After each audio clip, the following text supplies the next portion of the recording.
আসসালামু আলাইকুম। এসএসসি 2021 ব্যাচের রসায়ন অ্যাসাইনমেন্টের যে 2 নং অ্যাসাইনমেন্টটি রয়েছে সেটিতে কেউ সন্দেহ 2 রকমের উত্তর নিয়ে আসলে সন্দেহ করছে। আয়নীকরণ শক্তির যে প্রশ্নটি রয়েছে সেই প্রশ্নটি নিয়ে। আচ্ছা, এখানে প্রশ্নটি আমরা পড়ে নিই। এখানে লিথিয়াম বেরিলিয়াম একটি পর্যায়, সোডিয়াম ম্যাগনেসিয়াম একটি পর্যায় এবং লিথিয়াম সোডিয়াম বেরিলিয়াম ম্যাগনেসিয়াম দুটি শ্রেণী দেওয়া আছে। ওকে, এবং যে প্রশ্নটি নিয়ে আসলে সন্দেহ হয়েছে অনেকের মাঝে সেটি হচ্ছে তুলনামূলক আয়নীকরণ শক্তি এবং মৌল সংশ্লিষ্ট গ্রুপ বা শ্রেণীর বৈশিষ্ট্য ওইটা পরে তুলনামূলক আয়নীকরণ শক্তি। আচ্ছা, তুলনামূলক আয়নীকরণ শক্তি এই প্রশ্নটার জন্য আমার ক্রাইটেরিয়া হতে হবে, অর্থাৎ আমাদের যে জিনিসগুলোর প্রতি খেয়াল রাখতে হবে সে হচ্ছে শ্রেণী ও পর্যায় ভিন্নতার প্রেক্ষিতে 4 জোড়া মৌলের আয়নীকরণ শক্তির তুলনা যথাযথভাবে করেছো কিনা। 4 জোড়া মৌল আসলে কি দেখো, গ্রুপ বরাবর দুঃখিত পর্যায় বরাবর 1 জোড়া লিথিয়াম বেরিলিয়াম, আর আরেকটা পর্যায় বরাবর সোডিয়াম ম্যাগনেসিয়াম 2 জোড়া, আর দুইটা শ্রেণী বরাবর 2 জোড়া লিথিয়াম সোডিয়াম 1 জোড়া, বেরিলিয়াম ম্যাগনেসিয়াম 1 জোড়া। আচ্ছা, তোমাদের বইয়ের মাঝে দেখো আয়নীকরণ শক্তি যে আছে এখানে কি বলছে, গ্যাসীয় অবস্থায় কোন মৌলের 1 মোল গ্যাসীয় পরমাণু থেকে 1 মোল ইলেকট্রন অপসারণ করে একটি মৌলের ধনাত্মক আয়নে পরিণত করতে যে শক্তির প্রয়োজন হয় তাকে ওই মৌলের আয়নীকরণ শক্তি বলে। আয়নীকরণ শক্তি একটি পর্যায়বৃত্ত ধর্ম। একই পর্যায়ের বামের মৌলের পারমাণবিক ব্যাসার্ধ বেশি এবং ডানের মৌলের পারমাণবিক ব্যাসার্ধ কম।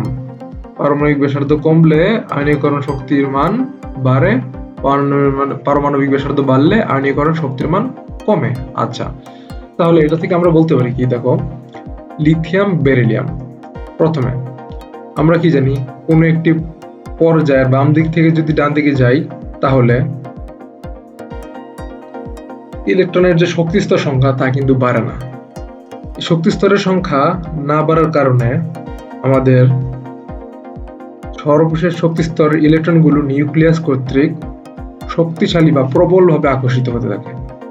তার ফলে কি কোনো একটি পর্যায়ে বাম দিক থেকে ডান দিকে গেলে আমাদের পারমাণবিক আকার কমতে থাকে। ঠিক একইভাবে সর্বশেষ শক্তি স্তরের ইলেকট্রনগুলো যেহেতু নিউক্লিয়াস কর্তৃক প্রবলভাবে আকর্ষিত হয়ে থাকে, এই অবস্থায় সর্বশেষ শক্তি স্তর থেকে কোনো একটি ইলেকট্রনকে এখান থেকে বিচ্যুত করতে অধিক পরিমাণ শক্তির প্রয়োজন হয়। ঠিক এই কারণেই কোনো একটি পর্যায়ের বাম দিক থেকে ডান দিকে গেলে আয়নীকরণ শক্তির মান বাড়তে থাকে। সেই হিসাবে প্রথম এই জোড়ার ক্ষেত্রে প্রথম যে এটা হচ্ছে কয় নং পর্যায়, দ্বিতীয় পর্যায়ে হচ্ছে লিথিয়াম বেরিলিয়াম। এই দ্বিতীয় পর্যায়ে বাম দিক থেকে ডান দিকে গেলে আয়নীকরণ শক্তির মান বৃদ্ধি হবে। তার মানে কি beryllium is greater than lithium. Okay, ঠিক একইভাবে তৃতীয় পর্যায়ে সোডিয়াম ম্যাগনেসিয়ামের ক্ষেত্রে ম্যাগনেসিয়াম ইজ গ্রেটার দেন কি হবে, sodium. Magnesium is greater than sodium. এটা হচ্ছে আমাদের দুইটা গেল, মানে কি হলো, দুইটা পর্যায় গেল। এবার শ্রেণী বরাবর যদি চিন্তা করি, লিথিয়াম সোডিয়াম, আচ্ছা কার পারমাণবিক ব্যাসার্ধ বেশি, কার পারমাণবিক ব্যাসার্ধ কম? আমরা জানি লিথিয়াম 2 নং পর্যায়ে এবং সোডিয়াম হচ্ছে 3 নং পর্যায়ে। অর্থাৎ ইলেকট্রন বিন্যাস করতে গেলে দেখা যাবে ইলেকট্রনের পর্যায় সংখ্যা সোডিয়ামের ক্ষেত্রে একটা বেশি, অর্থাৎ কি সোডিয়ামের আকার বেশি। অর্থাৎ কোনো একটি গ্রুপ বরাবর উপর থেকে নিচের দিকে গেলে এখানে আমাদের পারমাণবিক ব্যাসার্ধ বৃদ্ধি পায়। সে কারণে যেহেতু পারমাণবিক ব্যাসার্ধ বৃদ্ধি পায়, অর্থাৎ কি সর্বশেষ শক্তি স্তরটা নিউক্লিয়াস থেকে দূরে থাকে, অর্থাৎ সর্বশেষ শক্তি স্তরের ইলেকট্রনগুলো নিউক্লিয়াস কর্তৃক দুর্বলভাবে আকর্ষিত থাকে। সেই কারণে উপর থেকে যত নিচে যাওয়া যাবে আমাদের আয়নীকরণ শক্তির মান তত কমতে থাকবে, অর্থাৎ পারমাণবিক ব্যাসার্ধ যত বাড়তে থাকবে গ্রুপ বরাবর আমাদের আয়নীকরণ শক্তির মান তত কমতে থাকবে। তাহলে এই ক্ষেত্রে আমাদের বলা যায় যে lithium is greater than sodium, beryllium is greater than magnesium. এই যে lithium is greater than sodium 1 জোড়া গেল, আর beryllium is greater than magnesium আরেক জোড়া গেল। প্রথমে পর্যায়ের ক্ষেত্রে 2 জোড়া বললাম, এখন গ্রুপের ক্ষেত্রে 2 জোড়া বললাম। এই 2 জোড়া সুন্দরভাবে আমি যদি ব্যাখ্যা করে লিখতে পারি তাহলেই হলো। এখন আমাদের সন্দেহের যে প্রশ্নটা সেটি হচ্ছে, আমরা যখন 4টি মৌল একসাথে লিখব তখন আসলে কি হবে? তখন আসলে আমরা যেটা দেখতে পারবো সেটি হচ্ছে, দেখো যেহেতু বেরিলিয়াম আর লিথিয়াম উপরের পর্যায়ে অবস্থিত। সে কারণে বেরিলিয়াম আর লিথিয়ামের আয়নীকরণ শক্তির মান ম্যাগনেসিয়াম এবং সোডিয়াম থেকে অবশ্যই বেশি হবে। সে কারণে আমাদের প্রথম আমরা লিখতে পারি বেরিলিয়াম, হাতের লেখাটা সুন্দর হবে না যেহেতু কম্পিউটারই করতেছি, is greater than lithium is greater than magnesium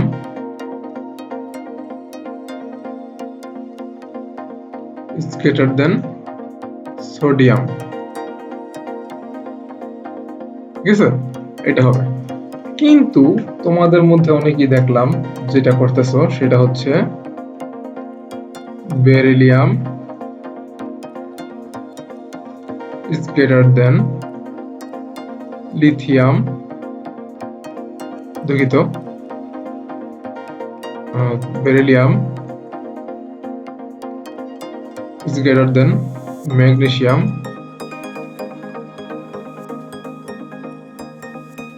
greater than lithium is greater than sodium।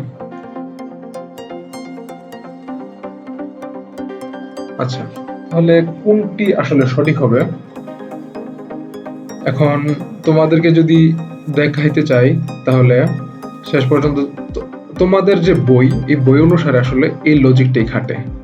কারণ কি, তোমাদের বইয়ে শুধু পারমাণবিক ব্যাসার্ধ অনুসারে এই বিষয়গুলো ব্যাখ্যা করা আছে। অর্থাৎ কি, পারমাণবিক ব্যাসার্ধ যার যত কম, আয়নীকরণ শক্তির মান তার তত বেশি। ঠিক আছে, কিন্তু এই লজিকে দেখো, যদি চিন্তা করি তাহলে কার এই লিথিয়াম আর ম্যাগনেসিয়াম নিয়ে তো তোমাদের দ্বন্দ্ব। আচ্ছা দেখো, লিথিয়ামের পারমাণবিক ব্যাসার্ধ কিন্তু কম, ম্যাগনেসিয়ামের পারমাণবিক ব্যাসার্ধ কিন্তু বেশি।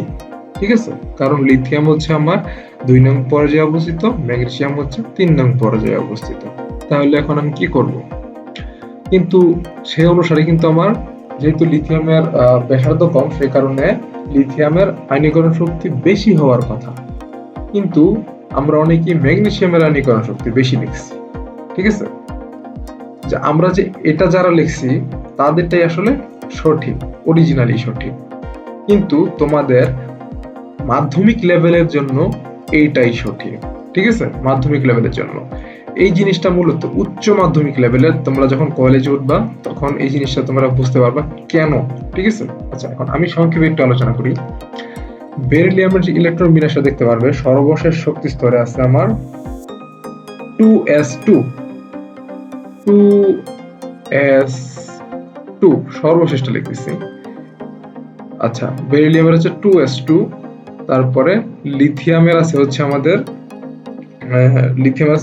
2s1, তারপরে সোডিয়ামের আছে আমাদের, সোডিয়ামের জন্য 3s1, আর ম্যাগনেসিয়ামের জন্য হচ্ছে আমাদের 3s2। ঠিক আছে, এখন উচ্চ মাধ্যমিক আসলে আমরা কি জানি? এটা হচ্ছে আমাদের অরবিটাল। ঠিক আছে, তো এটা হচ্ছে আমাদের অরবিটাল, কিন্তু তোমাদের যে বইয়ে, তোমাদের বই কিন্তু অরবিটাল আর উপস্তরের মধ্যে পার্থক্য আছে।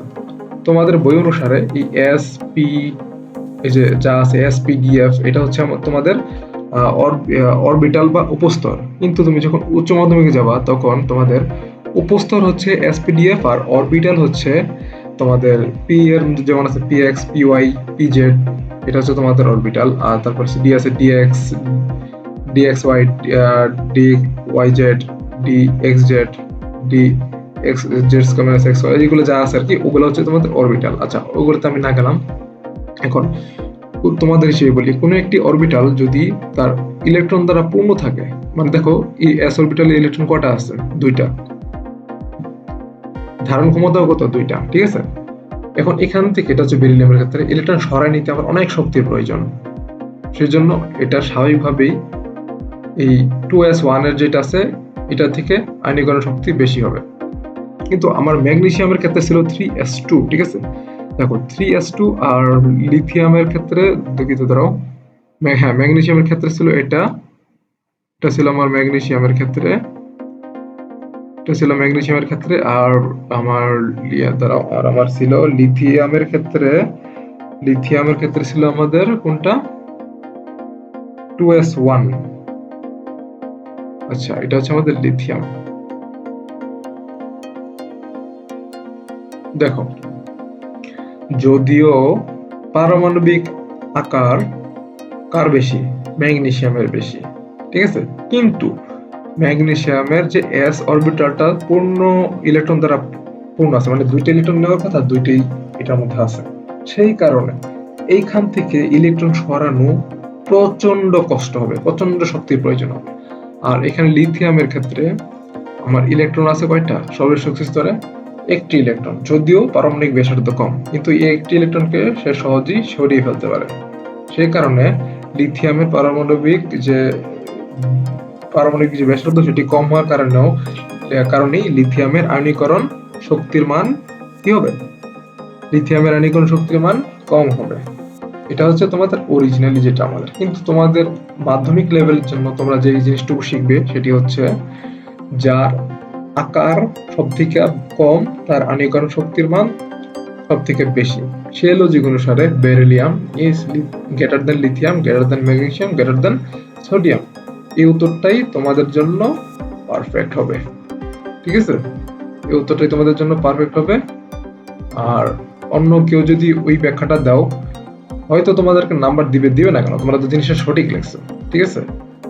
কাজেই আমাদের জন্য এখন দুইটা উত্তরই গ্রহণযোগ্য বলে আমার মনে হচ্ছে। এই উত্তরটা হচ্ছে তোমাদের বই অনুসারে, আর বাস্তবে যে তোমাদের অরিজিনালি, তোমাদের তো সবকিছু এখনই ব্যাখ্যা করে দেওয়া নাই বইয়ের মাঝে, সেই হিসাবে ওইটাকে আমি এখন তোমাদেরকে দেওয়ার জন্য না করলাম। তবে কেউ যদি দাও, অবশ্যই, যেহেতু এটা সঠিক, তোমরা অবশ্যই মার্ক পাবে। ধন্যবাদ।